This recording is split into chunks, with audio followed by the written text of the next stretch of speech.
तो हमारा first module जो है वो कंप्लीट हो चुका है यहाँ पे क्लाउड कॉन्सेप्ट का। नेक्स्ट मॉड्यूल जो है वो है describe azure architecture and services के बारे में।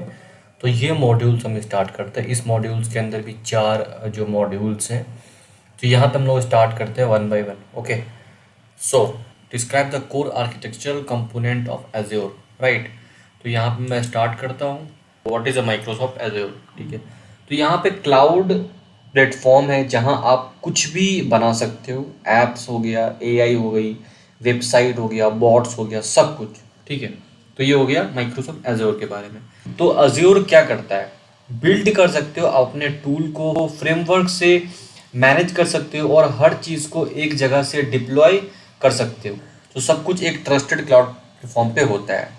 अब बात करते हैं कि आप एज्योर आपको क्या देता है। तो इंटेलिजेंट ऐप देता है, सर्विसेज आप बना सकते हो, जस्ट लाइक एआई एमएल हो गया, आईओटीज वगैरह, बॉट, सब कुछ हो गया, डेटा एनालिटिक्स, सब कुछ एक जगह से मैनेज करते हो। ठीक है, तो ये चीज़ें आपको एज्योर जो है वो आपको देता है। अब बात करते हैं एज्योर में क्या क्या कर सकते हो। ठीक है, तो यहाँ पे वर्चुअल मशीन्स पे आप ऐप माइग्रेट करते हो, लेफ्ट एंड शिफ्ट जो एआईएमएल से बॉट्स स्मार्ट फीचर्स बनाओ। ठीक है, और कॉग्निटिव सेंसिटिव जो विजन स्पीच हो गया, हेयरिंग फीचर्स हो गया, ऐड कर सकते हो। आपका जो मैसिव स्टोरेज है वो आप कर सकते हो, यहाँ पे यूज़ कर सकते हो, डेटा स्टोर कर सकते हो। वेब ऐप जो हो गया, मोबाइल एप्लीकेशंस हो गया, आईओटी एनालिटिक्स हो गया, सब कुछ पॉसिबल है यहाँ पे। देन मैं आता हूँ नेक्स्ट मॉड्यूल की तरफ। तो यहाँ पे उन्होंने मेंशन कर रखा है कि जो एज्योर अकाउंट जो होता है, सब्सक्रिप्शंस होता है, रिसोर्सेज ग्रुप, रिसोर्सेज क्या क्या चीज़ें होती है। तो बता दूं कि एज्योर अकाउंट जो होता है तो एक सब्सक्रिप्शन होता है। ठीक है, यानी कि एक ही अकाउंट से मल्टीपल सब्सक्रिप्शंस कर सकते हो। एग्जाम्पल के तौर पे डेवलपर हो गया, मार्केटिंग सेल्स के लिए हो गया, अलग अलग आप यूज़ कर सकते हो। यानी कि एक ही सब्सक्रिप्शन से, एक ही अकाउंट से मल्टीपल सब्सक्रिप्शंस कर सकते हो। एजोर फ्री अकाउंट क्या होता है, तो देखो एजोर फ्री अकाउंट में क्या होता है कि 12 महीने तक फ्री सर्विस मिलती है और आपको $100 क्रेडिट होता है फर्स्ट 30 डेज के लिए। ठीक है, और 25 प्लस सर्विसेज आपको हमेशा फ्री मिलती है। इसके लिए रिक्वायरमेंट है कि आपका फ़ोन नंबर चाहिए, माइक्रोसॉफ्ट या गिटहब अकाउंट चाहिए और क्रेडिट कार्ड चाहिए आइडेंटिटी वेरीफाई करने के लिए। तो यहाँ पे आप लोग को एजोर फ्री अकाउंट आप बना सकते हो। दूसरा बात आता है कि एज्योर स्टूडेंट अकाउंट क्या होता है। तो यहाँ पे आप लोग को एज्योर स्टूडेंट अकाउंट में $100 क्रेडिट मिलता है 12th मंथ के लिए, और आप जो फ्री एज्योर सर्विसेज जो है, फ्री डेवलपर टूल्स जिस लाइक वीएस कोड हो गया, ये सब चीज़ें जो होगी वो सब चीज़ें आप यूज़ कर सकते हो। अब बात करते हैं माइक्रोसॉफ्ट लर्न सैंडबॉक्स के बारे में, वो क्या होता है। ये practice with cover learning modules होता है। इसमें आपको सब्सक्रिप्शंस मिलते हैं। इस सैंडबॉक्स में एज्योर सर्विसेज टेक्स्ट कर सकते हो और रिसोर्सेज ऑटो क्लीन हो जाएगा आफ्टर मॉड्यूल।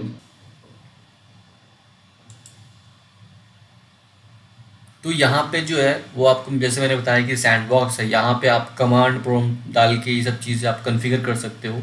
तो ये चीज़ें आप लोग पावर शेल से भी कर सकते हो और CLI से भी कर सकते हो। ये सब चीज़ें यहाँ पे आप लोग टास्क जो है वो कॉन्फ़िगर कर सकते हो। ठीक, तो वो मैं आप लोग के लिए सारा का सारा टास्क छोड़ रहा हूँ, मॉड्यूल।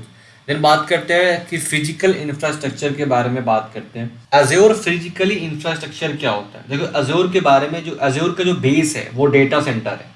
ठीक है, एज्योर का जो बेस है वो डेटा सेंटर है, just like a big corporate data centre.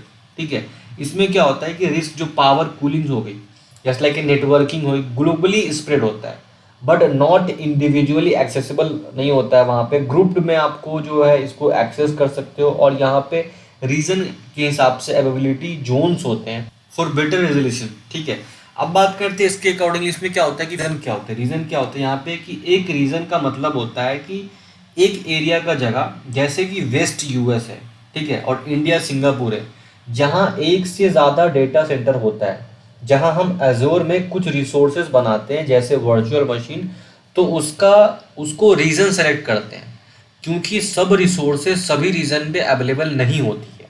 तो अवेलेबिलिटी जोन क्या होता है कि रीजन के अंदर अलग अलग डेटा सेंटर होते हैं जिनका पावर सप्लाई, कूलिंग, नेटवर्किंग अलग अलग होता है। इनको बोलते हैं अवेलेबिलिटी जोन। अगर मान लो कि एक जोन बंद हो गया तो बाकी दो चल रहा होता है।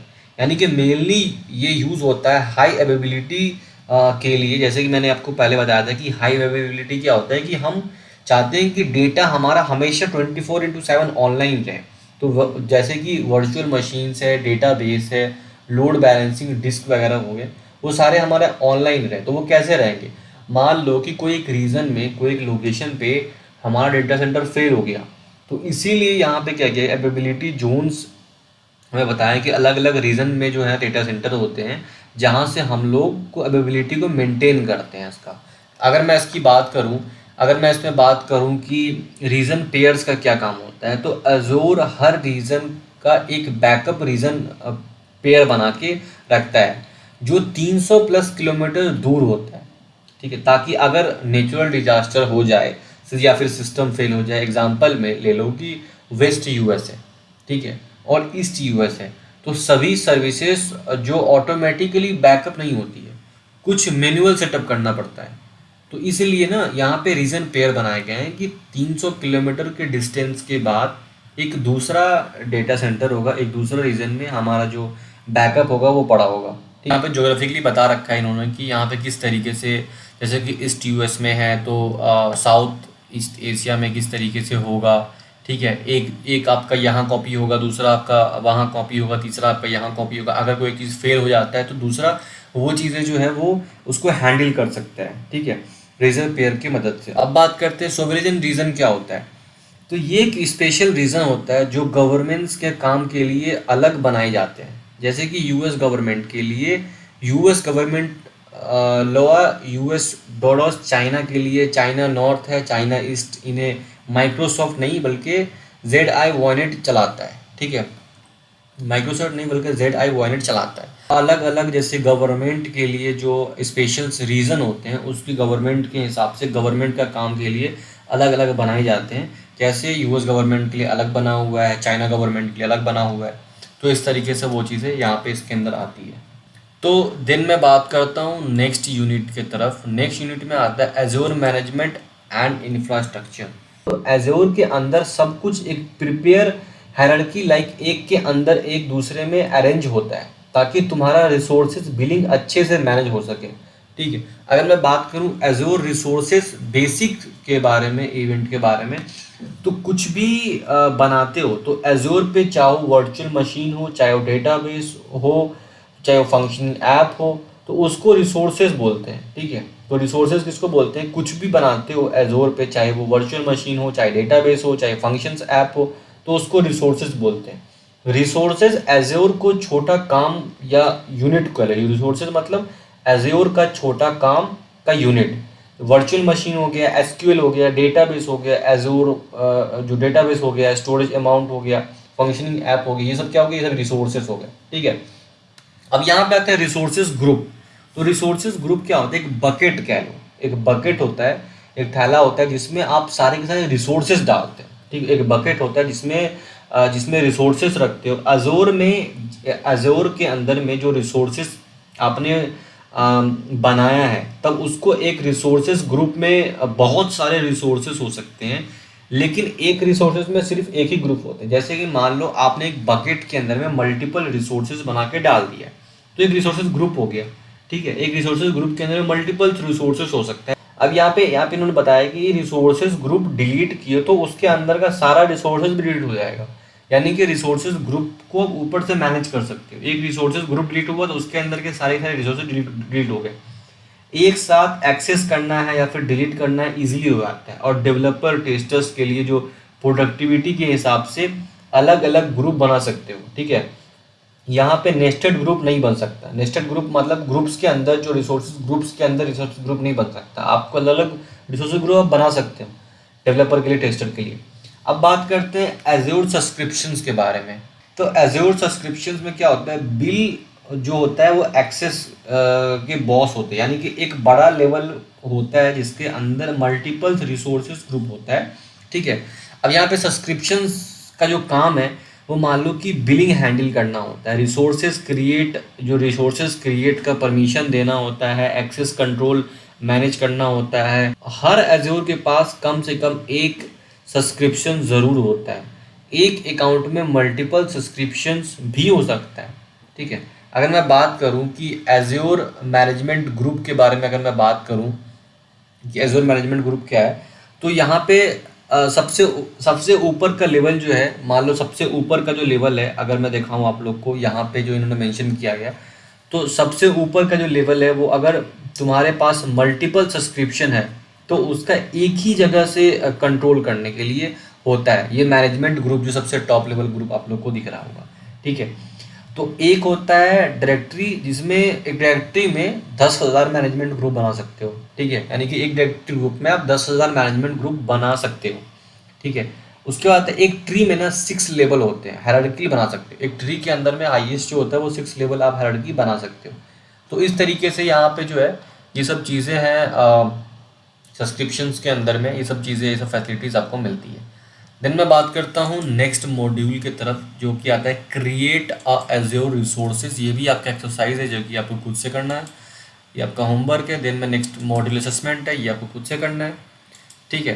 तो ये हमारा जो डिस्क्राइब कोर आर्किटेक्चर कंपोनेंट है ये हमारा एंड हो चुका है। देन हम स्टार्ट करते हैं azure compute and network services के ऊपर में, ठीक। तो मैं यहाँ पे अपना मॉड्यूल स्टार्ट करता हूँ डिस्क्राइब एज्योर वर्चुअल मशीन के बारे में। तो डिस्क्राइब वर्चुअल मशीन क्या होता है कि एज्योर वर्चुअल मशीन आपको क्लाउड में एक वर्चुअल कंप्यूटर चलाने का मौका देता है। ये एक इंफ्रास्ट्रक्चर एज अ सर्विस आप इसको कह लो, ये फैसिलिटीज़ प्रोवाइड करता है इंफ्रास्ट्रक्चर सर्विस मॉडल के थ्रू। इसका मतलब है कि आपको हार्डवेयर की टेंशन नहीं लेना पड़ता, बस आप सॉफ्टवेयर की चीज़ें आप देखो, आप मैनेज करते हो, ठीक है। अब बात करते हैं कि आपको वर्चुअल मशीन क्यों चाहिए। तो यहाँ पे आपका फुल कंट्रोल चाहिए होता है ओएस पे, आपको अपने कस्टम सॉफ्टवेयर रन करने होते हैं, आप कस्टम सॉफ्टवेयर रन कर सकते हो। आप स्पेशली कॉन्फ़िगर करना है ऐप्स के लिए, वर्चुअल मशीन बिल्कुल फिजिकली कंप्यूट जैसा काम करता है। बात करते हैं कि वर्चुअल मशीन को क्रिएट करने का इमेज, ठीक है। तो आप प्री मेड इमेज यूज़ करके वर्चुअल मशीन कुछ मिनट्स में बना सकते हो। इमेज एक तरह का टेम्पलेट होता है जिसमें ओएस होता है और विंडो लिनक्स कुछ भी, तो कुछ टूल्स भी प्री इंस्टॉल हो सकते हैं जैसे कि डेव टूल्स वगैरह हो गए। अब बात करते हैं वीएम को स्केल करने का, बढ़ाना या फिर छोटा करने का। मान लो कि अगर आपका लोड बढ़ता है, अजोर आपको आपके लिए ऑटो स्केलिंग कर सकता है। इसके लिए क्या है कि 2 टास्क है। पहला क्या है कि वर्चुअल मशीन स्केल सेट कर देता है वीएमएस के थ्रू, यानी कि मान लो अगर आप एक जैसे वर्चुअल मशीन्स ग्रुप्स बना सकते हो, एज्योर खुद लोड बैलेंस और स्केल कर देगा। ऑटो इंक्रीज और डिक्रीज हो जाता है लोड के हिसाब से। एग्जाम्पल के तौर पे ले लो कि अगर आप एक ई कॉमर्स साइट्स पे स्केल चला रहे हो तो ट्रैफिक बढ़ने पे वीएमएस जो है वो ऑटो ज़्यादा वर्चुअल मशीन चालू कर देगा।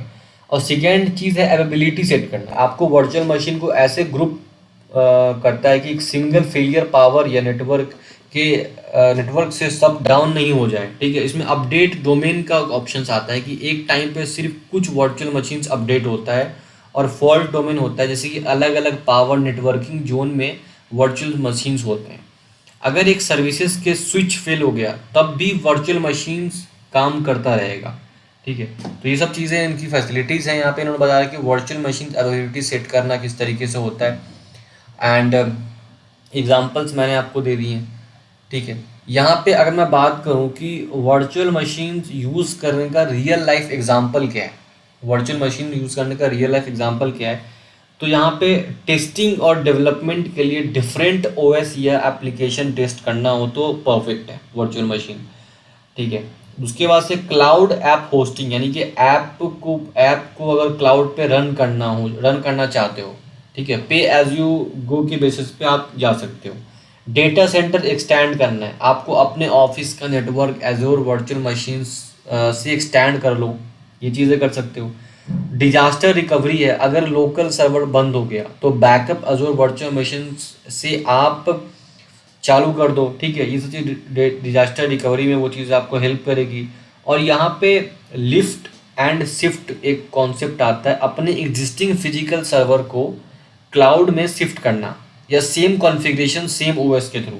ये लिफ्ट एंड शिफ्ट में आता है कि अपने एग्जिस्टिंग फिजिकल सर्वर, जो भी आप फिजिकल सर्वर यूज़ कर रहे हो, उसको एक क्लाउड में शिफ्ट करना, सेम कॉन्फ़िगरेशन सेम ओएस के साथ। तो ये चीज़ भी कर सकते हो। तो ये सब चीज़ें इसके अंदर, ये सब चीज़ें आती हैं। देन मैं नेक्स्ट मूव करता हूँ कि वर्चुअल मशीन बनाने में क्या क्या चीज़ें, वर्चुअल मशीन बनाते टाइम आप क्या क्या चूज़ कर सकते हो।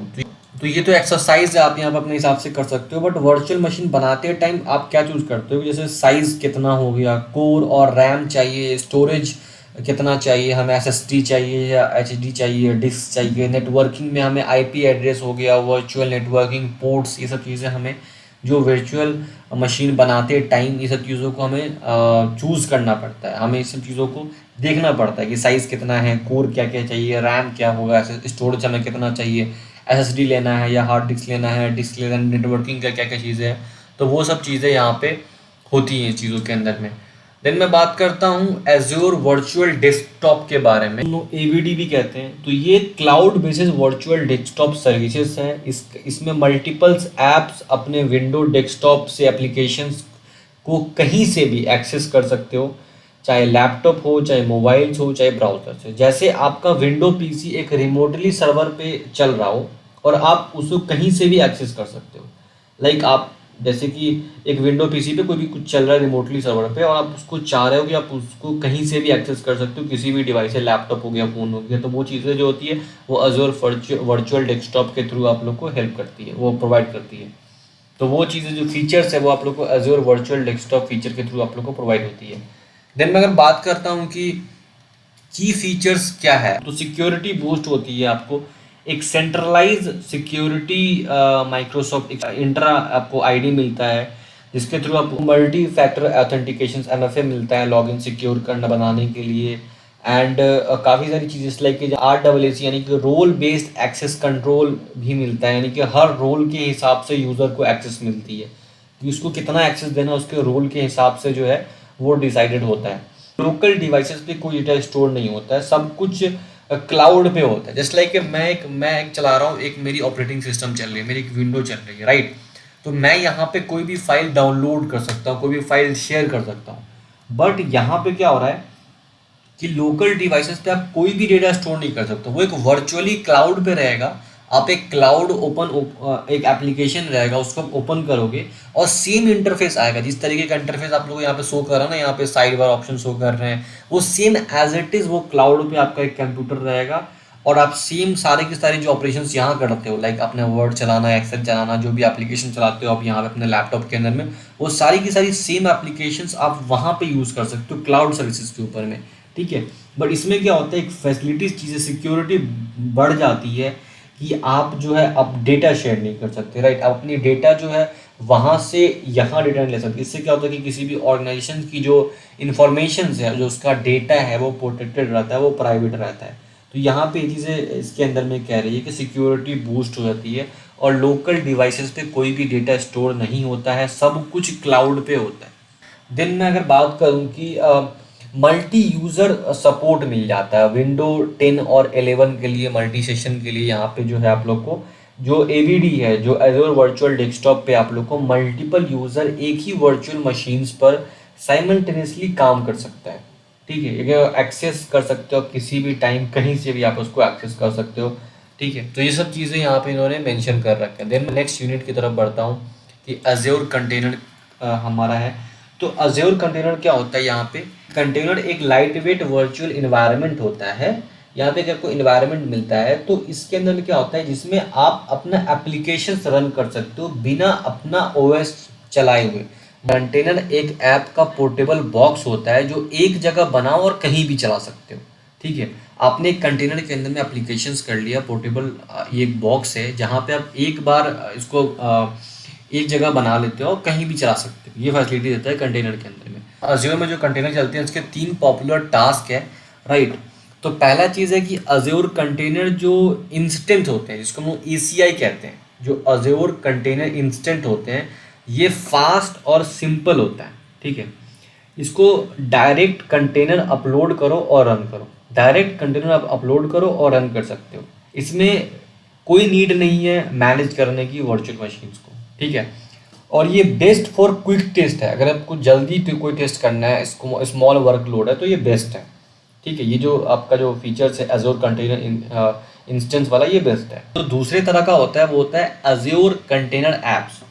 इसमें क्या होता है कि थोड़ा एडवांस वर्जन होता है, जो जैसे ACI है ना, ACI का थोड़ा एडवांस वर्जन होता है, साथ में एक ऑटो स्केलिंग और लोड बैलेंसिंग में मिलता है, ठीक है। यहाँ पे event driven architecture support real world app के लिए थोड़ा ज़्यादा पावरफुल है ये, क्योंकि यहाँ पे जो पहले जो चल रहा था सिंपल था, वो साथ में उसके साथ साथ यहाँ पे ऑटो स्केलिंग वगैरह हो गया, लोड बैलेंसिंग हो गया, event driven architecture support real world app के लिए भी थोड़ा ज़्यादा पावरफुल है ये चीज़ें। तो ये चीज़ें यहाँ पे अजोर कंटेनर ऐप के अंदर में आता है। जो थर्ड है कि अजोर कुबरनेट आता है। अजोर कुबरनेट सर्विसेज के अंदर में इसको AKS कहते हैं। ये फ्लीट मैनेजमेंट की तरह होता है, कंटेनर ऑर्केस्ट्रेशन करता है, जैसे कि एक कैप्टन पूरे शिप को मैनेज करता है, उसी तरीके से ये बड़ी एप्लीकेशन जैसा मल्टी कंटेनर होता है और ये ऑटोमेटिकली स्केल करेगा, जो रीसेट करेगा और मैनेज करता है, डिप्लॉयमेंट करता है, और ये best for the enterprises level के लिए है और माइक्रो सर्विसेज के लिए आर्किटेक्चर ये बेस्ट है। अगर मैं बात करूँ micro services architectures and container के बारे में, तो यहाँ पे क्या होता है कि एक इमेजिन करो कि एक वेबसाइट है, उसमें एक फ्रंट एंड होता है, जैसे लाइक फ्रंट एंड में HTML CSS जावास्क्रिप्ट होता है, तो इसको हमने एक कंटेनर में डाल दिया, राइट। उसके बाद से एक बैक एंड के लिए होता है कि जैसे लाइक एक कंटेनर हमने बना लिया, राइट, उसमें हमने जो स्टोरेज वगैरह होते हैं वो चीज़ें डाल दी। देन हम लोग एक डेटाबेस बना लिए, वो एक हमने कंटेनर में डाल दिया। तो इस तरीके से जो है ना हम लोग माइक्रो सर्विसेज के थ्रू, एक आर्किटेक्चर के थ्रू हम लोग इसको यूज़ कर सकते हैं। अगर बैकएंड पे ट्रैफिक ज़्यादा आता है, बैकएंड अगर मान लो कि बैकएंड पे ट्रैफिक ज़्यादा आ रहा होता है, तो सिर्फ बैकएंड कंटेनर स्केल कर दो, बाकी सब वैसे ही वैसे का वैसे रहना दो। इससे क्या होगा कि हमें ज़्यादा चीज़ों को स्केल करने की ज़रूरत नहीं पड़ी, हम और कंटेनर को क्यों स्केल करें, राइट। इसीलिए जो बैकएंड पर ट्रैफिक आया तो बैकएंड का जो कंटेनर है उसको स्केल कर दो। तो ये चीज़ें जो फैसिलिटीज़ हम लोग को ये चीज़ों के अंदर में मिल जाती है। देन मैं आता हूँ नेक्स्ट जो हमारा यूनिट है एज्योर फंक्शंस है। तो एज्योर फंक्शंस क्या होता है? एज्योर फंक्शन एक सर्वलेस कंप्यूट सर्विसेज है, मतलब कि आपको कोई सर्वर, वर्चुअल मशीन्स या कंटेनर मैनेज नहीं करना पड़ता, ठीक है। बस आपको कोड लिखना है और जब कोई इवेंट आएगा, जैसे बटन क्लिक, मैसेजेस वगैरह रिसीव होते हैं, शेड्यूल्स, टाइम एक्सेट्रा, तब ये फंक्शन ऑटोमेटिकली रन हो जाता है, ठीक है। तो ये चीज़ें आपको मैनुअल मैनेज नहीं करनी पड़ती, ये ऑटोमेटिकली मैनेज हो जाता है। इसका अगर मैं यूज़ केस की अगर मैं बात करूँ, एग्जाम्पल में फाइल अपलोड करना है तो कुछ प्रोसेस करना है, एक सिंपल काम करना है जो जल्दी से सेकेंड में हो जाए, राइट। कॉस्ट बचाना है, आपको सिर्फ कोड लिखना है, इंफ्रास्ट्रक्चर का झंझट नहीं चाहिए आपको, राइट। एग्जाम्पल के तौर पे ले लो कि ईमेल नोटिफिकेशंस भेजना, जब कोई यूज़र साइन अप करता है, जब कोई यूज़र साइन इन करता है, साइन अप करता है, तो एक इमेज रिसाइज करना, जब कोई इमेज अपलोड हो तो शेड्यूल टास्क हम रात के 12 बजे कर रहा है, तो डेटाबेस क्लीन अप करना, वेब हुक या रेस्ट API एंड पॉइंट बनाना, तो ये सब चीज़ें जो होती है वो एज्योर फंक्शंस के थ्रू होती है। अब मैं इसमें टाइप्स ऑफ ट्रिगर्स की बात करूँ तो यहाँ पे जैसे कि HTTP ट्रिगर्स होते हैं, जब कोई URL हिट करता है तो वो HTTP ट्रिगर होता है। अगर इसमें मैं टाइमर ट्रिगर की बात करूँ तो शेड्यूल पे चलना, क्यू ब्लॉब ट्रिगर की बात करूँ, जब कोई एज्योर क्यू या ब्लॉब में डेटा आएगा तो वो चीज़ें होती है। सर्विसेज बस ट्रिगर की बात करूँ तो मैसेजेस जब मिलता है एज्योर में सर्विसेज बस के थ्रू तो वो चीज़ें होना। ऑटो स्केलिंग की बात करते हैं मैं, तो यहाँ पे डिमांड ज़्यादा हुई तो एज्योर फंक्शन खुद ही ज़्यादा इंस्टेंस चला ले, ठीक है, और डिमांड कम हुई तो ऑटोमेटिकली बंद भी हो जाता है, आपको कुछ भी मैनुअल स्केल करने की ज़रूरत नहीं होती। यहाँ पे क्या होता है कि ड्यूरेबिलिटी फंक्शंस भी होती है कि लाइक अपने कंटेनर या स्टेट याद रखता है, कि जैसे कि वर्क फ्लो बनाना है, वर्क फ्लो बनाने में मेन यूज़ करते हैं। प्राइसिंग, जैसे कि सिर्फ जितना देर फंक्शन चलता है उतना ही देर का पैसा लगेगा, ये भी यूज़ एज्योर फंक्शंस, राइट। तो easy to write small task होता है, नो इंफ्रास्ट्रक्चर का टेंशन वगैरह कोई भी नहीं है, हाईली स्केलेबल होता है, सुपर कॉस्ट इफेक्टिव होता है और इस फॉर द माइक्रो सर्विसेज और बैकग्राउंड जॉब्स, राइट। तो ये सब फैसिलिटीज़ जो है वो एज्योर फंक्शंस आपको प्रोवाइड कराती है।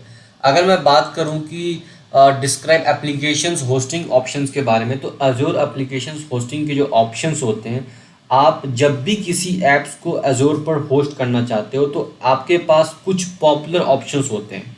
लाइक वर्चुअल मशीन्स जो होते हैं, सबसे ज़्यादा कंट्रोल मिलता है, पूरे सिस्टम आपका होता है। जैसे कि अपने लोकल कंप्यूटर पे आप ऐप चलाते हो वैसे ही अब इसमें अगर मैं डाउन साइड की बात करूँ तो खुद सब कुछ मैनेज करना पड़ता है, और OS update, scalability, security etcetera सब कुछ खुद से करना पड़ता है।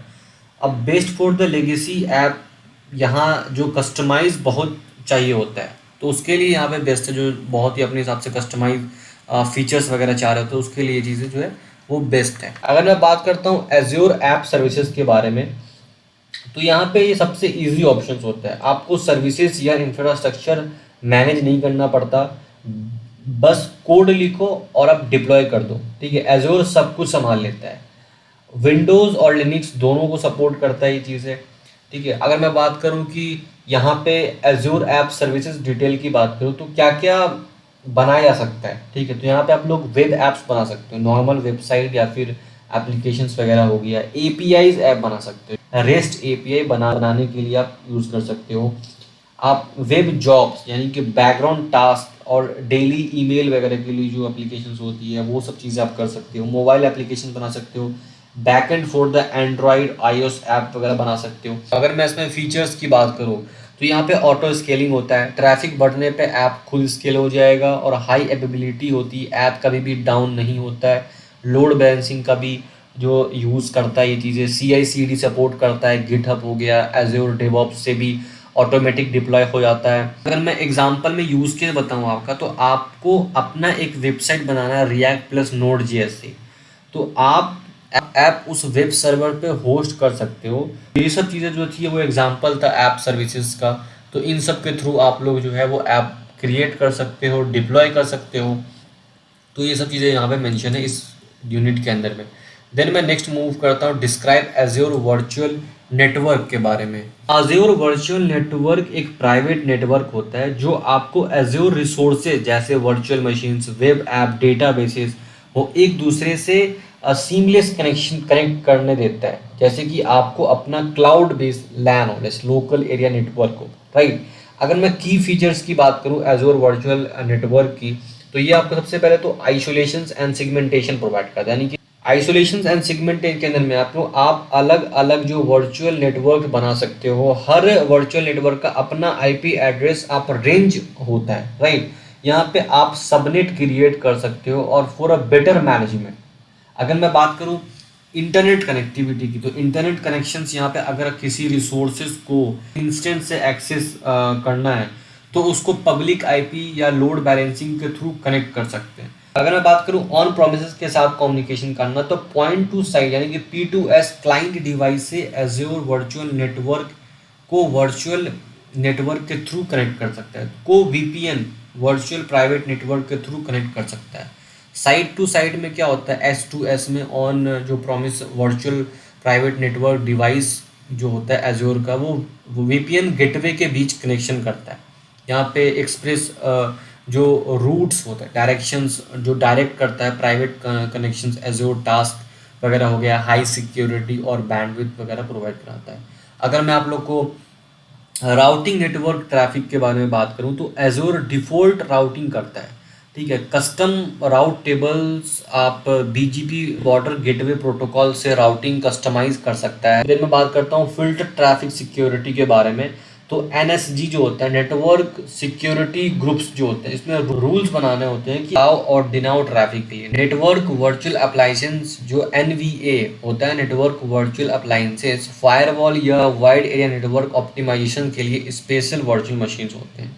वर्चुअल में नेटवर्किंग पियरिंग की बात करूं तो दो वर्चुअल नेटवर्क को डायरेक्टली कनेक्ट करने का तरीका ट्रैफिक प्राइवेट रहता है। तो ये सब चीज़ें जो कम्युनिकेशन है between azure resources with on premises resources, मैंने आप लोग को जो रूट नेटवर्क ट्रैफिक, जो filter network traffic, connect virtual networking मैंने आप लोग को बता दिया।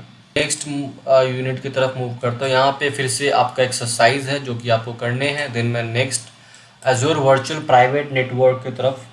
तो यहाँ पे एज्योर वर्चुअल प्राइवेट नेटवर्क क्या होता है? VPN एक सिक्योर टनल होता है जो कि एक अनट्रस्टेड नेटवर्क के ऊपर बनाया जाता है, जिसमें डेटा इंक्रिप्टेड रहता है, कोई भी यूज़र रीड नहीं कर सकता बीच में। एक तरीके से एक सिक्योर टनल क्रिएट करता है जिसमें आप नेटवर्क कनेक्शन बिल्ड करता है और एक सिक्योर टनल क्रिएट कर सकता है। आइसोलेटेड एक प्लेस मिल जाता है आपको, राइट।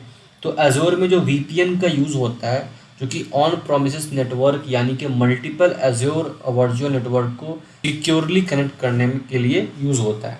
अगर मैं बात करूं वीपीएन गेटवे के बारे में, तो एज्योर वीपीएन गेटवे एक स्पेशल टाइप का गेटवे होता है जो कि वीपीएन कनेक्शंस हैंडल करता है, राइट। इसमें यहाँ पे मल्टीपल्स होते हैं, like site to site VPN होते हैं, पॉइंट टू साइट वीपीएन होते हैं, वीपीएन होता है, virtual net to virtual net होता है। Like site to site VPN में क्या होता है कि ऑन प्रोमिसेस डेटा सेंटर को एज्योर वर्चुअल नेटवर्क से जोड़ता है, राइट। अब पॉइंट टू साइट वीपीएन में क्या होता है, इंडिविजुअल यूजर जैसे लैपटॉप को एज्योर से कनेक्ट करता है। अब वीनेट टू वीनेट क्या होता है, virtual net to virtual net VPN जो होता है वो दो अलग अलग एज्योर वर्चुअल नेटवर्क को कनेक्ट करता है मल्टीपल रीजन सेटअप के थ्रू। अब यहाँ पे वीपीएन गेटवे के टाइप्स की मैं बात करूँ, जो वीपीएन गेटवे के टाइप्स की अगर मैं बात करूँ, तो यहाँ पे पॉलिसी बेस्ड वीपीएन होते हैं, राउटर बेस्ड वीपीएन होते हैं, राइट। तो पॉलिसी बेस्ड वीपीएन में फिक्स्ड आईपी रूल्स के बेसिस पे डिसाइडेड करता है कि कौन सा डेटा टनल में जाएगा, राइट। और जो रूट बेस्ड वीपीएन होते हैं, जैसे जो डेटा राउटिंग डिसाइड करता है कि कहाँ भेजना है, better for the complex network dynamic और सबनेट्स के थ्रू, राइट। अगर मैं यहाँ पे हाई अवेलेबिलिटी सिनेरियोज की बात करूँ, तो एक्टिव स्टैंड बाई होता है, जिसको हम लोग डू इंस्टेंट होता है, लेकिन एक एक्टिव एक stand by fail over automatic होता है। यहाँ पे क्या होता है कि दोनों इंस्टेंट एक्टिव रहता है, अलग अलग आईपी के साथ, ज़्यादा up time plus better loading handling के लिए होता है। तो यहाँ पे एक तो होता है एक्टिव बाई स्टैंड बाई, दूसरा होता है एक्टिव बाई एक्टिव, ठीक है, तीसरा होता है एक्सप्रेस राउटिंग फेलओवर, और चौथा होता है zone redundant gateway. Active by standby में क्या होता है, दो इंस्टेंस होता है, एक एक्टिव और एक स्टैंड बाय फेलओवर ऑटोमेटिक होता है, ठीक। एक्टिव बाय एक्टिव में क्या होता है, दोनों इंस्टेंट एक्टिव रहता है, अलग अलग आईपीज के साथ, ज़्यादा जो up time plus better load handling करता है ये चीज़। तीसरा होता है एक्सप्रेस राउटिंग फेलओवर। इसमें क्या होता है कि आपने एक्सप्रेस रूट जो प्राइवेट कनेक्शंस फेल हो जाए तो बैकअप के लिए वीपीएन इंटरनेट के थ्रू कनेक्ट मेंटेन करता है, जो कनेक्शंस वगैरह मेंटेन करता है। चौथा हो गया वो होता है जोन रिडंडेंट गेटवे। इसमें क्या होता है, गेटवे को मल्टीपल अवेलेबिलिटी जोन्स में डिप्लॉय करता है, इससे फिजिकली फेलनेस में भी प्रोटेक्शन मिलती है। तो ये सब चीज़ें यहाँ पे हो गई एज्योर वर्चुअल प्राइवेट नेटवर्क के अंदर। देन मैं नेक्स्ट जाता हूँ एज्योर एक्सप्रेस रूट के बारे में। एक्सप्रेस रूट एक प्राइवेट कनेक्शन है जो आपको ऑन प्रोमिसेस नेटवर्क जैसे ऑफिस या डेटा सेंटर का माइक्रोसॉफ्ट एज्योर को माइक्रोसॉफ्ट 365 से जोड़ता है। पब्लिक इंटरनेट यूज़ किए बिना, इसका मतलब डेटा डायरेक्ट माइक्रोसॉफ्ट नेटवर्क पे जाता है सिक्योरली और फास्ट, बिना इंटरनेट के बीच में आए हुए, राइट। अब बात करते हैं कि एज्योर एक्सप्रेस राउट कैसे काम करता है। आपको एक एक्सप्रेस रूट सर्किट बनाना होता है किसी एक कनेक्शंस प्रोवाइडर, जैसे जो आईएसपी टेलीकॉम होते हैं उससे कनेक्ट करके। ये सर्किट माइक्रोसॉफ्ट का डेटा सेंटर से direct physically private route stabilize करता है। अगर मैं कनेक्शंस बनाता हूँ तो कनेक्शंस यहाँ पे 4 टाइप्स के हो सकते हैं। पहला होता है क्लाउड एक्सचेंज कोलोकेशन। इसमें अगर आपका डेटा सेंटर एक आईएसपी के एक्सचेंज पे कोलोकेट है तो वो चीज़ें कर सकते हैं। दूसरा होता है point two point Ethernet, direct fibre cable जाता है आपके फैसिलिटी से एज्योर तक। तीसरा होता है any two any IP VPN कहते हैं इसको, जिसको पूरा नेटवर्क इंटीग्रेट होता है, इसमें लाइक पूरा नेटवर्क इंटीग्रेट होता है वाइड एरिया नेटवर्क से। चौथा होता है एक्सप्रेस रूट डायरेक्ट। इसमें क्या होता है, डायरेक्ट माइक्रोसॉफ्ट का जो पीयरिंग पॉइंट से 100 GB पर सेकेंड तक का कनेक्शंस मिलता है आपको। अब क्या क्या बेनिफिट मिलता है, मैं अगर उसकी बात करूं यहाँ पे ग्लोबली क्या क्या बेनिफिट मिलता है, तो पहले चीज़ें तो हो गई कि हाई सिक्योरिटी मिल जाती है आपको, फास्ट और रिलायबिलिटी होती है, ग्लोबल रीच में मिल जाती है आपको फैसिलिटी, डायनेमिक राउटिंग फैसिलिटीज़ मिल जाती है। यूजर्स केस की बात करें तो अगर आपको हेड ऑफिस दिल्ली में और आप डेटा सेंटर लंदन में, तो दोनों के बीच में जो एक स्कीमा फास्ट डेटा सिंक्रोनाइजेशन चाहिए होता है, राइट। आपका ऑफिस 365 या एज्योर वर्चुअल मशीन्स को सीमलेस एक्सेस कराता है बिना वीपीएन लगाए। तो लार्ज स्केल एप्लीकेशन जैसे एज्योर स्टोरेज के लिए गारंटेड परफॉर्मेंस चाहिए होता है। अगर मैं बात करूँ सिक्योरिटी कंसिडरेशन की, अगर मैं बात करूँ कि सिक्योरिटी कंसिडरेशंस क्या क्या होती है, तो एक्सप्रेस रूट और प्राइवेट पब्लिक जो इंटरनेट पे मोर सिक्योर होता है, ठीक है। लेकिन कुछ चीज़ें जैसे कि डीएनएस, जो डीएनएस लुकअप्स यानी कि जो सीडीएन ट्रैफिक स्टिल जो होता है वो पब्लिक इंटरनेट पे जाती है। तो यही चीज़ें हैं कि जो प्राइवेट कनेक्शंस होती हैं वो आपका जो पब्लिक इंटरनेट इन्वॉल्वमेंट नहीं होता है प्राइवेट कनेक्शंस में, राइट। और अगर मैं हाई स्पीड और लो लेटेंसी की बात करूँ तो better for the critical workload होता है। अगर मैं बीजीपी की राउटिंग की बात करूँ तो डायनामिक राउट मैनेजमेंट होता है। अगर मैं ग्लोबली रीजन की बात करूँ तो link multiple office data centre की बात होता है। अगर मैं सिक्योर और रिडंडेंस की बात करूँ तो बिल्ट इन फॉल्ट टॉलरेंस की होता है। तो ये सब चीज़ें जो होती हैं, सब चीज़ें इस यूनिट के अंदर में मेंशन की है।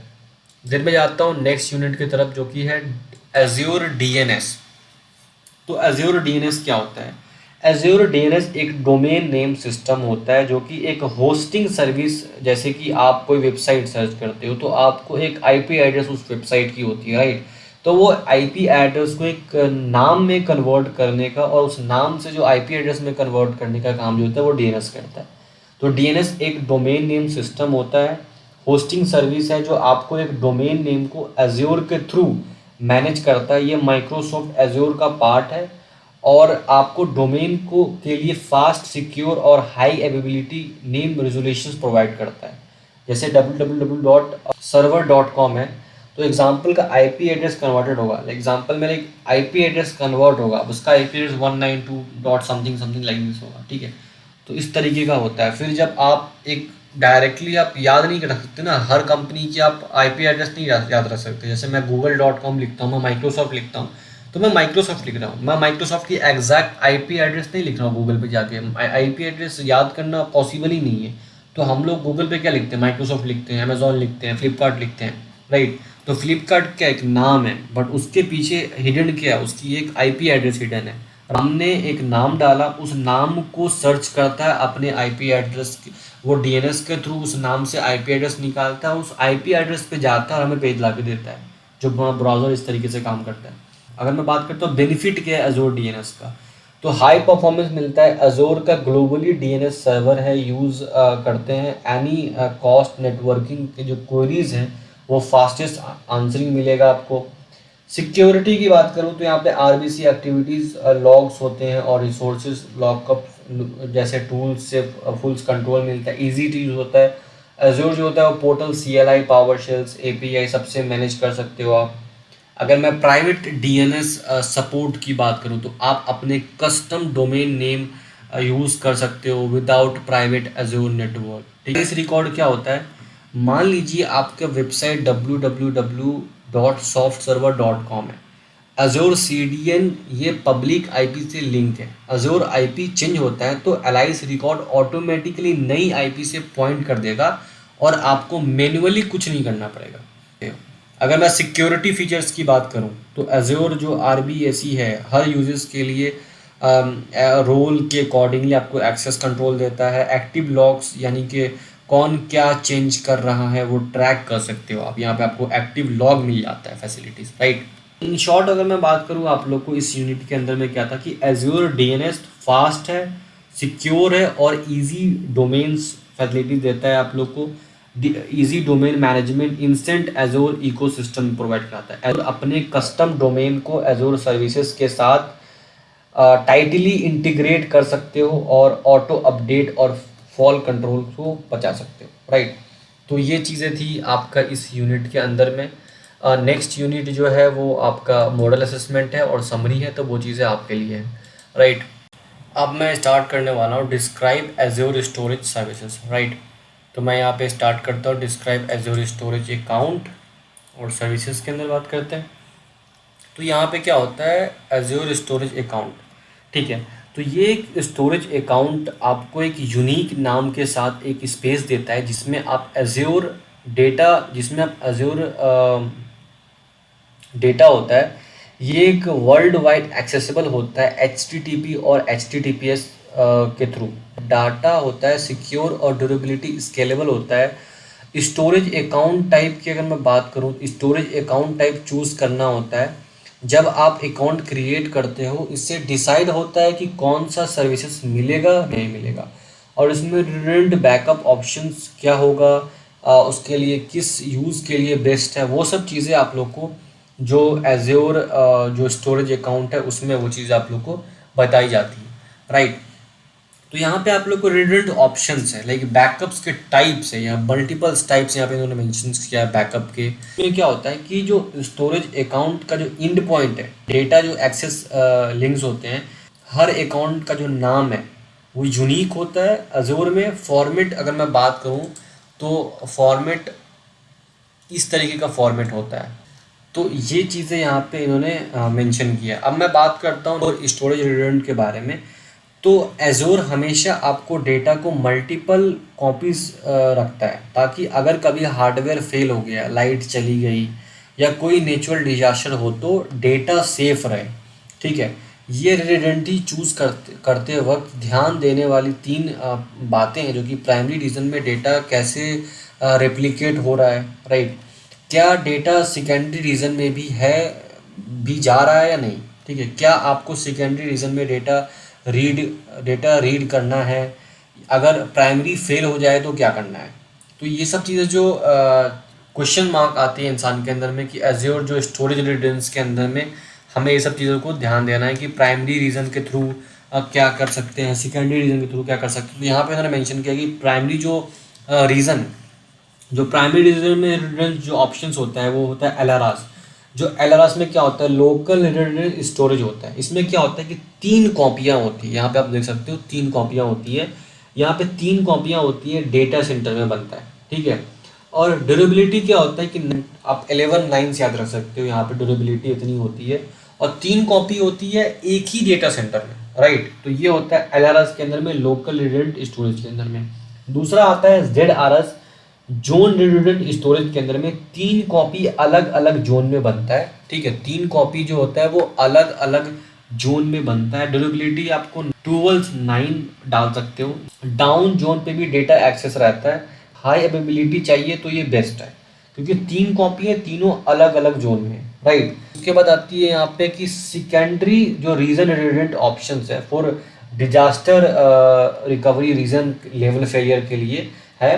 तो यहाँ पे जो GRS वगैरह भी आते हैं, जो रिडंडेंट स्टोरेज होते हैं, राइट। इसमें क्या होते हैं, GRS में क्या होता है, पहले जो प्राइमरी रीजन में LRS से कॉपी बनती है, फिर ये डेटा एसिंक्रोनाइज सेकेंडरी रीजन में भी LRS के थ्रू कॉपी होती है। चौथा अगर मैं बात करूँ GZRS के बारे में, जिसको हम लोग जियो जोन रिडंडेंट स्टोरेज कहते हैं। ये प्राइमरी में GRS को क्लॉक जोन्स कहते हैं। इसमें सेकेंडरी में LRS रीजन लेवल पे कॉपीज होती हैं, हाई अवेलेबिलिटी होती है, डिजास्टर रिकवरी होती है, recommended for the missions and critical apps के लिए ये चीज़ें हम यूज़ कर सकते हैं, राइट। अगर मैं रीड एक्सेस रिडंडेंस ऑप्शन की बात करूं, अगर मैं रीड एक्सेस और रिडंडेंट की बात करूं, तो इसमें क्या होता है, RAGRS होता है। इसमें रीड एक्सेस GRS होता है। इसमें क्या होता है कि GRS में रीड एक्सेस भी मिलती है और सेकेंडरी रीजन का भी फैसिलिटी मिलता है। जो GZRS में भी सेकेंडरी रीजन का डेटा जो रीड कर सकते हो, सेकेंडरी रीजन पे जो डेटा रिप्लिकेट होता है। तो अगर आप प्राइमरी रीजन डाउन हो गया तो थोड़ा डेटा लॉस पॉसिबल है, जो RPO यूजली 15 मिनट से कम लेता है। तो ये सब चीज़ें जो है वो चीज़ें आप लोग को इस फैसिलिटी के अंदर में आती है। तो देन मैं मूव करता हूँ नेक्स्ट के तरफ, एज्योर स्टोरेज सर्विसेज के तरफ, कि एज्योर में डेटा स्टोर करना अलग अलग तरीके से सर्विस दिया जाता है। जैसे कि आप यहाँ पे इन्होंने मेंशन किया है कि एज्योर ग्लोब है, या एज्योर ग्लोब्स होता है, एज्योर फाइल्स होता है, एज्योर क्यूज होता है, एज्योर डिस्क होता है। अलग अलग तरीके से सर्विसेज दिया गया है, जैसे कि आप अपने अकॉर्डिंगली यूज़ कर सकते हो, राइट। तो एज्योर ग्लोब्स की अगर मैं बात करूँ तो ये एक बड़ा स्टोरेज है, जहाँ आप कुछ फाइल्स, फोटोज़, वीडियोज़, डॉक्यूमेंट या कुछ बाइनरी डेटा रख सकते हो, ठीक है। ये एक अनस्ट्रक्चर्ड डेटा के लिए है, मतलब कोई फिक्स फॉर्मेट नहीं है। जैसे कि वेबसाइट पे इमेज देखना है तो ये बैकअप बनाना है तो यहीं से होता है, ठीक है। एज्योर फाइल्स के बारे में अगर मैं बात करूं कि एज्योर फाइल्स क्या, जैसे कि आपको एक ऑफिस में शेयर फोल्डर होता है, सब लोग एक्सेस करते हैं उस वेबसाइट के क्लाउड में शेयर फाइल सिस्टम होता है सेम उसी तरीके से, ठीक है। और ये विंडो लिनक्स मैक सब में इजीली कनेक्ट हो जाता है। जैसे कि एज़ोर फाइल्स के अंदर में क्या होता है, जैसे कि मान लो कि आप ऑफिस में एक शेयर फोल्डर होता है, राइट, उसमें सब लोग उस फाइल को एक्सेस कर सकते हैं। तो वैसे ही क्लाउड में शेयर फाइल सिस्टम होता है जिसमें आप लोग किसी भी लैपटॉप, किसी भी operating system, max, window Linux सब में आप इजीली कनेक्ट करके एक्सेस कर सकते हो, ठीक है। अगर मैं बात करूं कि एज़्योर क्यू की अगर मैं बात करूं तो ये एक मैसेज बॉक्स जैसा है। आप एक मैसेज भेजते हो और जब ज़रूरत हो तो कोई और सिस्टम उनको उठाकर काम करेगा, ठीक। एग्जाम्पल में उसमें तुमने फॉर्म सबमिट किया तो फॉर्म में डेटा क्यू में चला जाता है, बाद में प्रोसेस होगा, राइट। तो ये चीज़ें यहाँ पे है। अब यहाँ पे एज़ोर डिस्क की मैं बात करूँ तो ये एक वर्चुअल मशीन के लिए हार्ड डिस्क जैसा काम करता है, पर ये पूरा मैनेज एज़ोर करता है, राइट। तो मतलब ये एक वर्चुअल मशीन के लिए एज़ोर डिस्क जैसा काम करता है, लेकिन ये पूरा मैनेज एज़ोर करता है।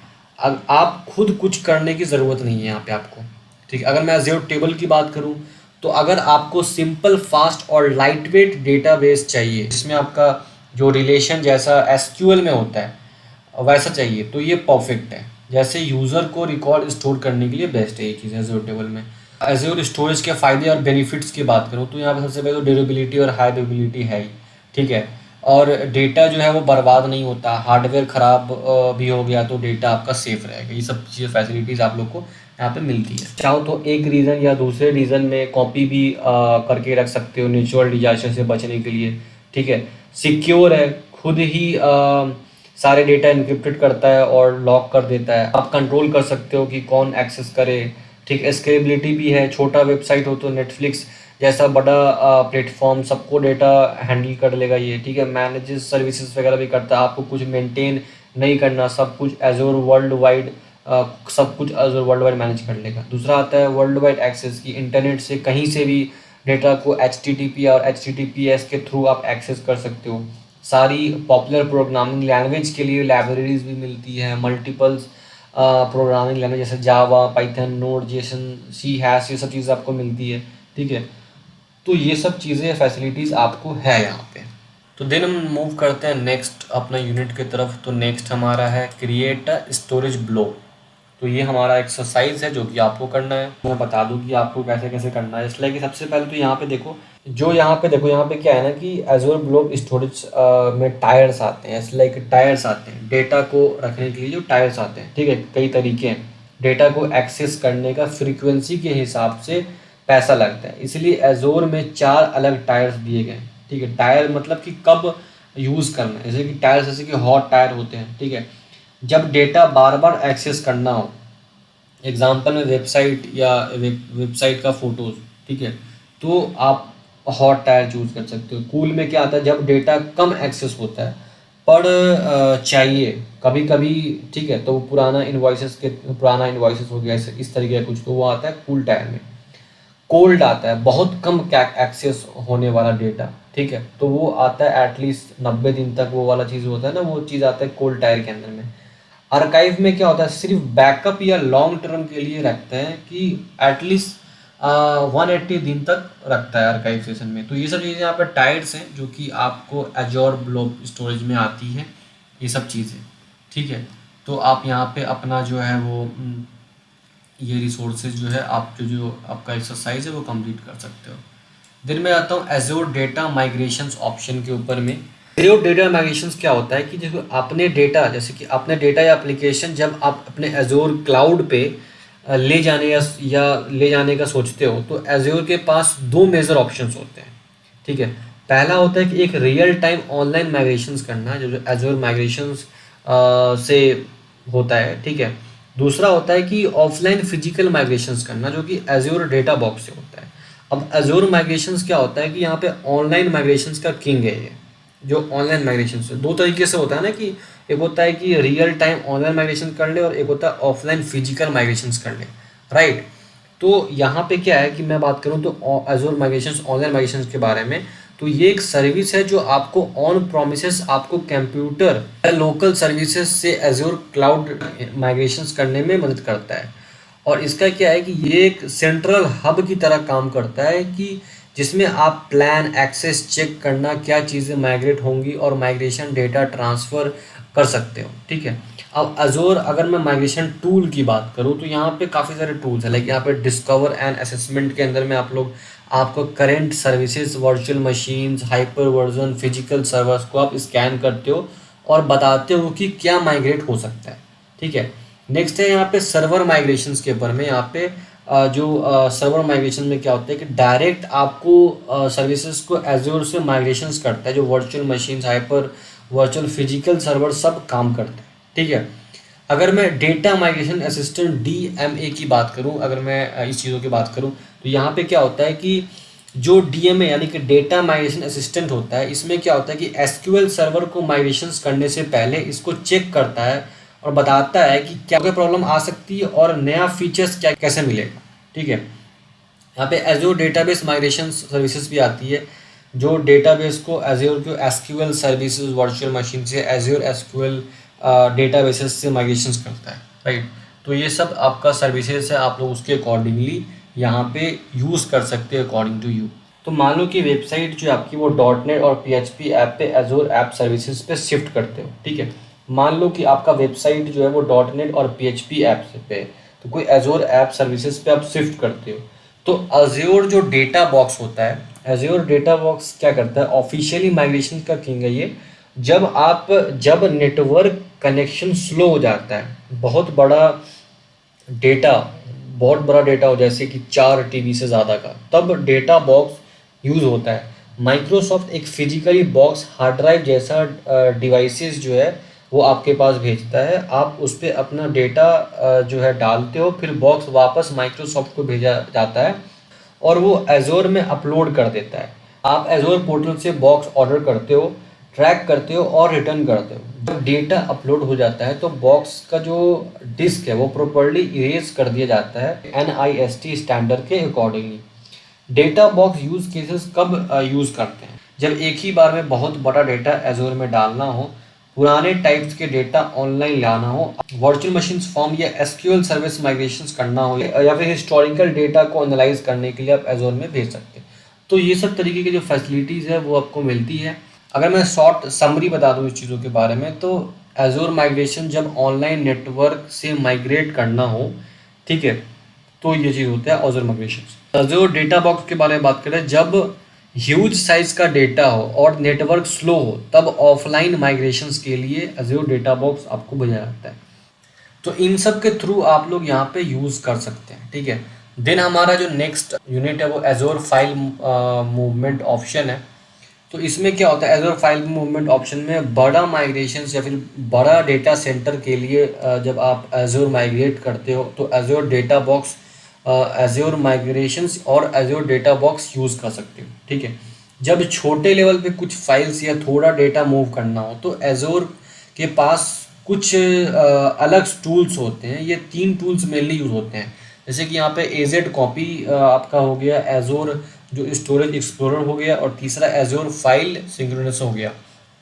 तो यहाँ पे क्या होता है कि एजोर कॉपी में क्या होता है, कमांड लाइन से फाइल कॉपी होता है। ये कमांड लाइन से फाइल कॉपी होता है कि ये कमांड लाइन टूल है, मतलब एक टाइप से कमांड चलाना पड़ता है और इससे आप फाइल अपलोड और डाउनलोड कर सकते हो। एजोर में स्टोरेज जो है वो अकाउंट के बीच फाइल कॉपी कर सकते हैं। ठीक है, सिंक्रोनाइज भी कर सकते हो एक डायरेक्शन में। ठीक है, ये ऑटोमेटिकली 2 वे सिंक्रोनाइज नहीं करता है based on the time stamp के मदद से। ठीक है, अब हम लोग बात करते हैं कि एजोर स्टोरेज एक्सप्लोरर क्या होता है। ये ग्राफिकली टूल्स क्लिक करने वाले के लिए ये एक स्टैंडर्ड ऐप है।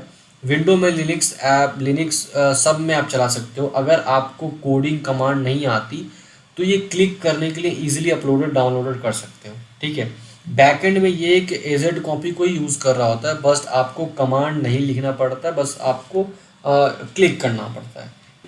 इसका काम ये होता है कि एजोर में फाइल अपलोड और डाउनलोड करना, अलग अलग स्टोरेज अकाउंट के बीच फाइल मूव करना।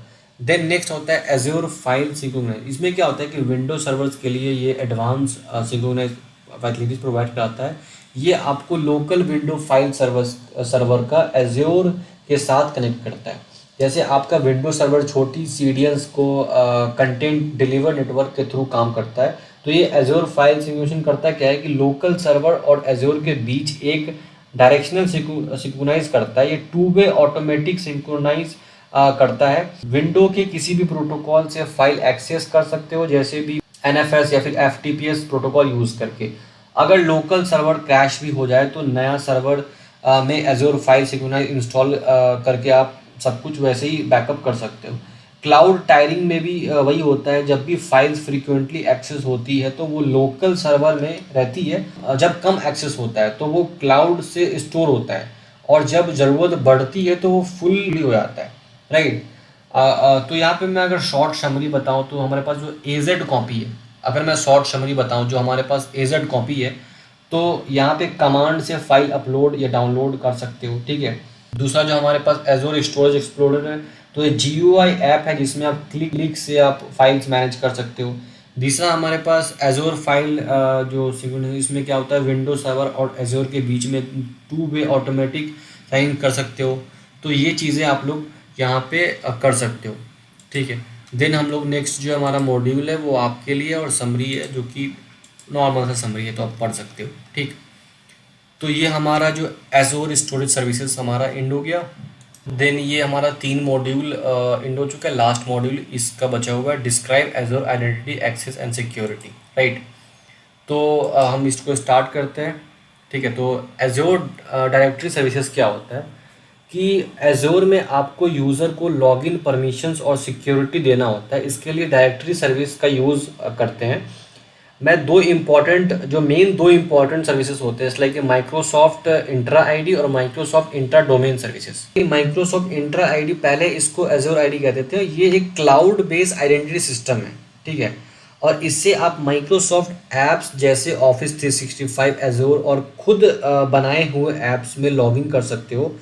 आप अपने यूज़र को अकाउंट का कंट्रोल करते हो, और माइक्रोसॉफ्ट इंश्योर करता है कि सर्विसेज हमेशा रहे दुनिया भर में। तो ये चीज़ें आप लोग को माइक्रोसॉफ्ट इंट्रा आईडी के थ्रू फैसिलिटी मिलती है। अब इसका काम क्या क्या होता है, सबसे पहले तो यहाँ पे ऑथेंटिकेशन होता है, यूज़र की जो आइडेंटिटी वेरिफिकेशन करता है। और साइन ऑन जो होता है, जो SSO होता है, एक यूज़र नेम, पासवर्ड और मल्टीपल जो ऐप्स में लॉगिन के थ्रू आप कर सकते हो। अब सर्विस पासवर्ड रीसेट जो होता है, MFA होता है, जो कि और स्मार्ट लॉकआउट, जो लॉकआउट फैसिलिटीज़ वगैरह मिलती है, फीचर्स दिए जाते हैं आप लोग को। एप्लीकेशन मैनेजमेंट मिलता है आप लोगों को, क्लाउड और ऑन परमिशंस ऐप्स मैनेज करने के लिए। डिवाइसेस मैनेजमेंट के लिए डिवाइस का रजिस्ट्रेशन और सिक्योरिटी पॉलिसीज़ लगाने के लिए, ठीक है। तो किस किस के लिए ये यूज़फुल है, अगर मैं बात करूँ किस किस के लिए यूज़फुल है, तो आप अगर आईडी एडमिन हो, एक्सेस कंट्रोल के लिए बेस्ट है। डेवलपर के लिए SSO और ऐड करने के लिए भी बेस्ट है। यूज़र अपने पासवर्ड रीसेट करने के लिए यूज़ कर सकते हैं। माइक्रोसॉफ्ट 365 यूज़र जो ऑलरेडी इंट्रा आईडी यूज़ करते हैं, ठीक। अगर मैं आपको स्पेशल फीचर्स की बात करूं, तो अगर आप अपने ऑन प्रेमिसेस एक्टिव डायरेक्टरी जो आपको सर्वर पे चलता है, तो उसके साथ इंट्रा आईडी कनेक्ट करते हो तो आपको कंसिस्टेंटली आइडेंटिटी मिलती है, ठीक है। इसके लिए माइक्रोसॉफ्ट इंट्रा कनेक्ट टूल का यूज़ होता है। बात करते हो माइक्रोसॉफ्ट इंट्रा डोमेन सर्विसेज के बारे में, तो ये एक मैनेज सर्विसेज है। आपको खुद domain controller DCA install patch manage नहीं करना पड़ता है। ये आपको लेगेसी एप्लीकेशंस के लिए सपोर्ट देता है, और पुराने तरीके जैसे कि LDAP जो NILM के लिए लॉगिन मांगता है। काम क्या क्या करता है, डोमेन ज्वाइन करवाना, ग्रुप्स पॉलिसी यूज़ करना, ठीक है। और जो LDAP और जो कुबरनेट ऑथेंटिकेशन सपोर्ट करना, आप अपने एग्जिस्टिंग एजोर यूज़र और ग्रुप्स को भी एक्सेस दे सकते हो, ठीक है। वन वे सिंक्रोनाइजेशन होता है। अगर मैं बात करूँ कि सेटअप कैसे इस चीज़ों के लिए की जाए, तो सेटअप आप एक डोमेन नेम देते हो, ठीक है। एजोर ऑटोमेटिकली 2 विंडो सर्वर आपको डोमेन कंट्रोलर क्रिएट करता है, और आपको रीजन में एजोर खुद उनको मैनेज और अपडेट करता है, ठीक है, बैकअप और इंक्रिप्शन के साथ। सब चीज़ें फैसिलिटीज़ जो है वो आप लोग को यहाँ पे मिल जाती है। दिन में अगर मैं नेक्स्ट की बात करूँ कि एजोर ऑथेंटिकेशन की बात करूँ, तो एजोर ऑथेंटिकेशन में मेथड में क्या क्या है कि ऑथेंटिकेशन तो आइडेंटिटी प्रूफ करना होता है, इसलिए पर्सन, सर्विसेज, डिवाइसेज एजोर जो सपोर्ट करते हैं, तो पहले तो आपका आइडेंटिफिकेशन प्रूफ होती है, ठीक है। और जो पर्सन सर्विसेज यूज़ करती है उसको लिए ऑथेंटिकेशन लेती है। पासवर्ड होती है, ट्रेडिशनल यूज़र नेम और पासवर्ड जो है वो लो सिक्योरिटी और हाई कन्वीनियंस के लिए यूज़ करती है। सिंगल साइन ऑन जो एसएसओ, एक बार लॉगिन करो, एक्सेस सब ऐप सिंप्लीफाई कर सकते हो। लाइक अगर आप एक बार एजोर का वेब एप्लीकेशन एक्सेस करते हो, लॉगिन करते हो, तो उसके अंदर जितने भी फीचर्स है, जितने भी टूल्स हैं, वो सब चीज़ें आप यूज़ कर सकते हो, right. Then multi factor authentication, आपको एमएफए मिलती है जो कि पासवर्ड और extra verifications like OTP, fingerprint के लिए यूज़ होती है। आपको पासवर्ड ऑथेंटिकेशंस, आपको no password use devices plus biometrics pins वगैरह मिलती है, ये सब चीज़ें होती है। अब यहाँ पे सिंगल साइन ऑन एसएसओ पे क्या होता है कि अगर मैं सिंगल साइन ऑन एसएसओ की बात करूँ तो यहाँ पे आईडीज एंड पासवर्ड का मल्टीपल एप्लीकेशन एक्सेस होता है, ठीक है। लाइक कम पासवर्ड कम सिक्योरिटी रिस्क, ठीक है। अब बात करते हो मल्टी फैक्टरी ऑथेंटिकेशन, जो एमएफए है, ये 2 या 3 चीज़ें वेरीफाई करता है। कुछ यूज़र जानते हैं पासवर्ड सिक्योरिटी क्वेश्चंस वगैरह, तो उसके अकॉर्डिंगली कुछ जो यूज़र के पास जो फ़ोन नंबर ओटीपी वगैरह होती हैं, कुछ जो यूज़र के पास जो फिंगरप्रिंट फेस स्कैनर वगैरह होती है, राइट। उसके बाद से अगर पासवर्ड कंप्रोमाइज़ होने पर भी आपका जो अकाउंट है वो सेफ रहता है, क्योंकि पासवर्ड ऑथेंटिकेशन काफ़ी हाई है। पासवर्ड जो होता है वो डिवाइसेस प्लस बायोमेट्रिक पिन से लॉगिन होता है। मेथड वगैरह की बात करो तो विंडोज़ में हेलो फॉर बिजनेस पीसी के लिए प्लस बायोमेट्रिक पिन मिल जाता है आप लोग को। माइक्रोसॉफ्ट ऑथेंटिकेशन ऐप के लिए, मोबाइल ऐप्स के लिए आपको अप्रूव करना होता है। एंड सिक्योरिटी जो कीज़ यूएसडी या फिर ब्लूटूथ एनएफसी के भी फीचर्स आप लोग को मिल जाता है। तो ये सब जो फीचर्स है वो आप लोग को जो पासवर्ड ऑथेंटिकेशंस के अब मिल जाता है। इसके थ्रू जो आप लोग है वो अपने डेटा को प्रोटेक्ट करके रख सकते हो, और ये सारी की सारी फैसिलिटीज़ है वो आप उठा सकते हो, ठीक है। देन मैं बात करता हूँ नेक्स्ट यूनिट की तरफ, जो कि है एज्योर एक्सटर्नल आइडेंटिफिकेशन, राइट। तो इसमें क्या होता है कि एक्सटर्नल आइडेंटिटीज़ में क्या होता है कि एक्सटर्नल आइडेंटिटीज़ में पर्सन, डिवाइस और सर्विसेज जो आपको ऑर्गेनाइजेशंस के बीच का है, तो उसको आप लोग यूज़ कर सकते हो। माइक्रोसॉफ्ट इंट्रा एक्स्ट्रा आईडी जो सिक्योरली इंटरेक्ट करने के लिए तरीका जो होता है, वो एक्सटर्नल यूज़र के साथ जो पार्टनर्स हो गए, वेंडर्स हो गए, कस्टमर्स हो गए, वो सब चीज़ों के लिए आप यूज़ कर सकते हो। अगर मैं एक्सटर्नल यूज़र की बात करूँ तो आपने खुद की जो identity Google, Facebook, governments ID को लेकर जो आते हो, तो आप एक्सेस कंट्रोल करते हो माइक्रोसॉफ्ट इंट्रा आईडी या एजोर आईडी B2C से। तो अगर मैं एक्सटर्नल आइडेंटिटी का मेन फीचर अगर मैं बात करूं तो यहाँ पे है कि B2B कोलैबोरेशन के लिए जो एक्सटर्नल यूज़र अपनी प्रेफर आइडेंटिटी से आपको अपने ऐप्स एक्सेस करता है, तो डायरेक्टरी में जो गेस्ट यूज़र के रूप में देखते हैं। D2B जो डायरेक्ट कनेक्ट करता है दो ऑर्गेनाइजेशंस के बीच, जो two way trust team share channel के थ्रू जो है वो रिसोर्सेज एक्सेस करता है, और यूज़र आपको डायरेक्टरी में नहीं देखता है, राइट। तो ये सब फैसिलिटी जो है वो आप लोग को यहाँ पे मिलती है। एजोर एट B2C में अब क्या होता है कि बिजनेस टू कस्टमर में कस्टमर जो होता है वो फेसिंग करता है ऐप्स के लिए आइडेंटिटी मैनेज करना, सोशल मीडियाज वगैरह पे।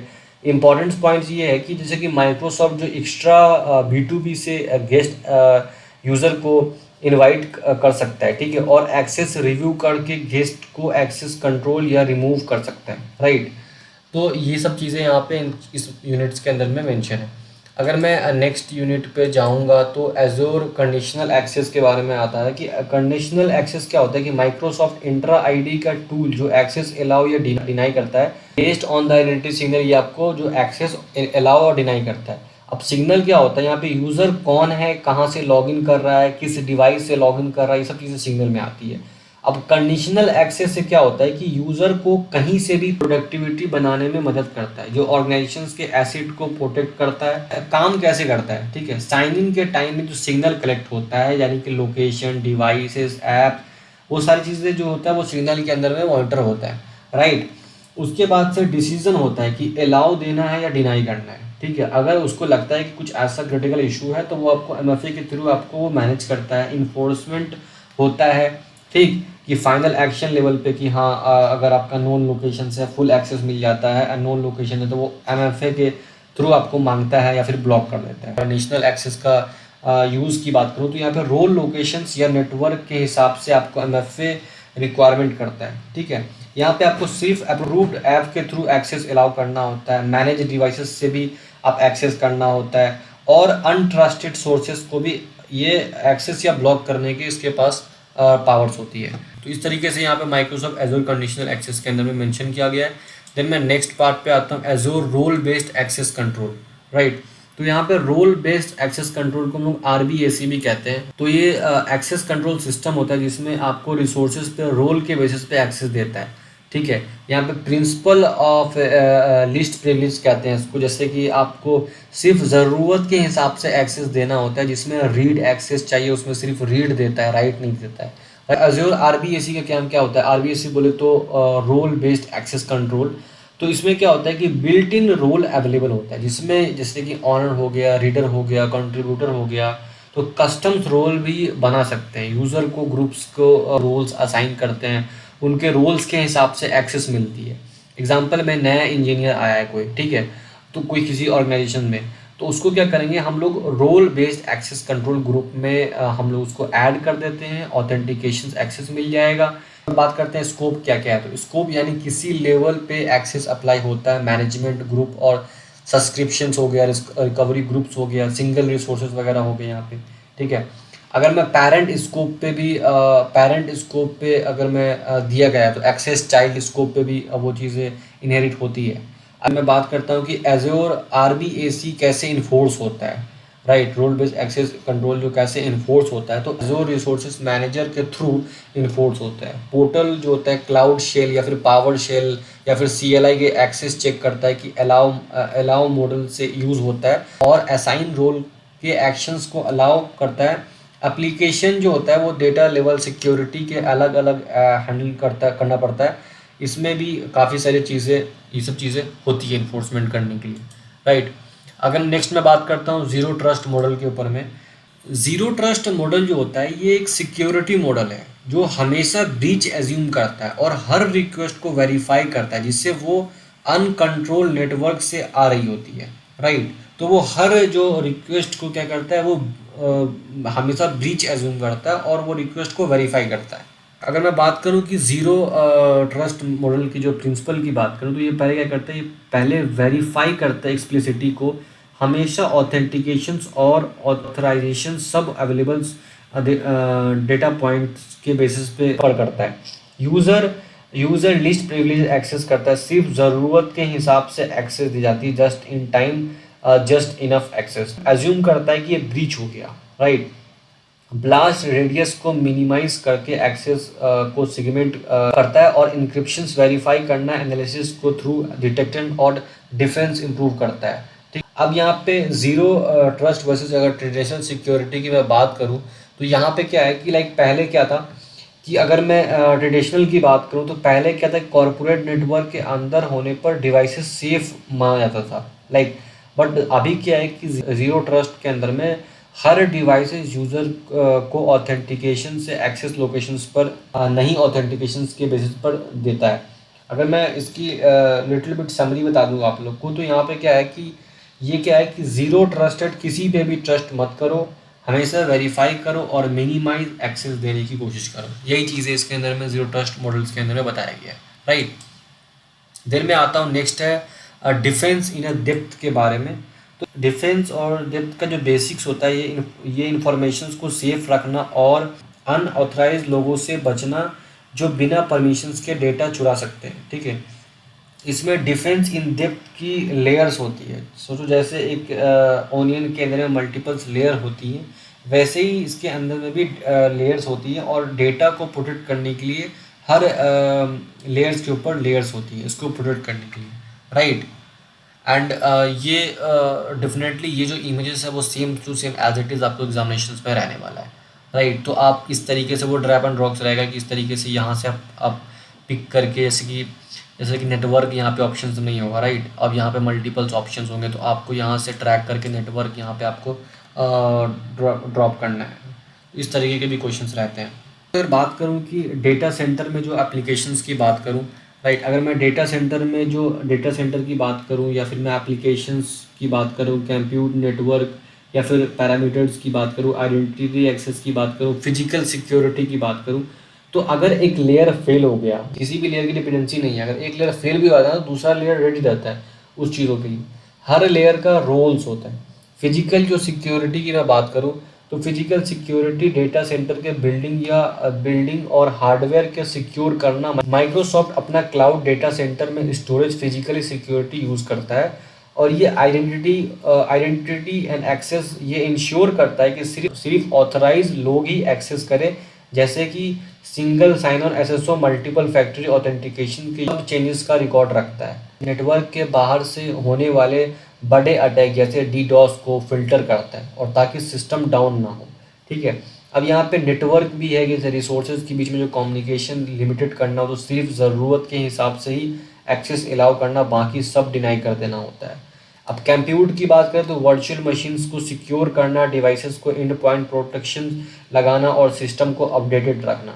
एप्लीकेशन की अगर मैं बात करूँ तो एप्लीकेशन में यहाँ पे क्या होता है कि डेवलपमेंट के टाइम से ही सिक्योरिटी और डिज़ाइन में इंक्लूड करना होता है सेंसिटिव चीज़ों को, जैसे पासवर्ड सिक्योरिटी स्ट्रॉन्ग रखना होता है। डेटा में सबसे इंपॉर्टेंट लेयर होता है डेटा का सिक्योर रखना। सास ऐप जैसे कि ऑफिस 365 और क्लाउड स्टोरेज में जो भी डेटा है उसको प्रोटेक्ट करना होता है।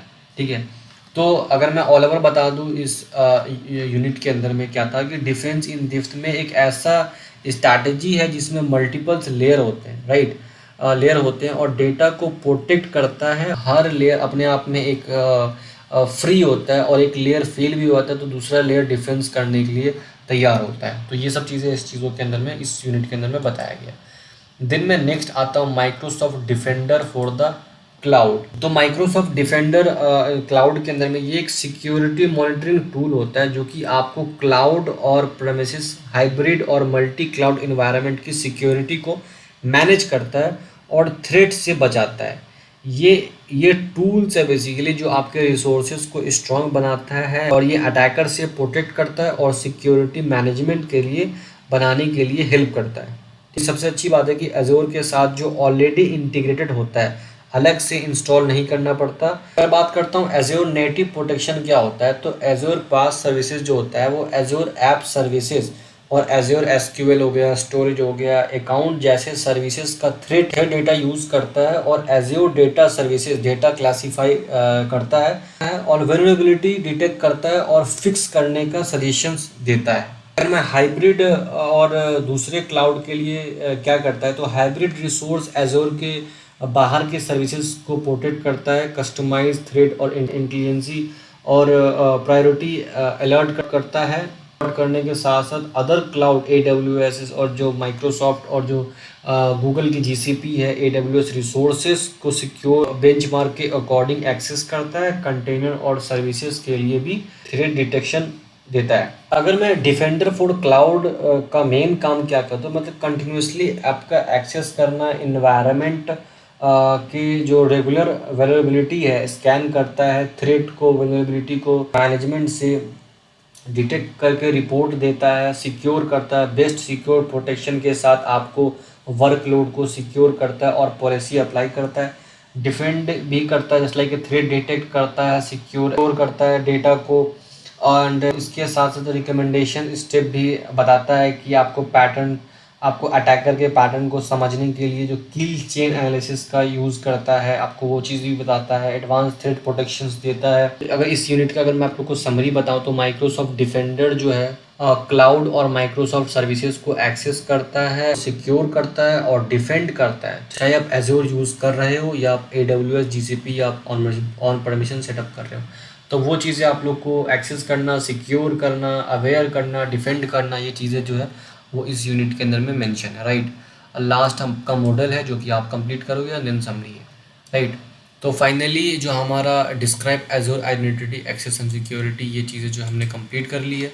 तो हमारा जो जस्ट लाइक आपको मैं बताया था कि हमारा 3 मॉड्यूल्स था, 3 मॉड्यूल्स के अंदर में इस मॉड्यूल्स के अंदर में जो आपका ये मॉड्यूल्स था वो फिनिश हो चुका है। लाइक हमारा जो सेकेंड मॉड्यूल्स है वो फिनिश हो चुका है, देन मैं स्टार्ट करूँगा नेक्स्ट मॉड्यूल।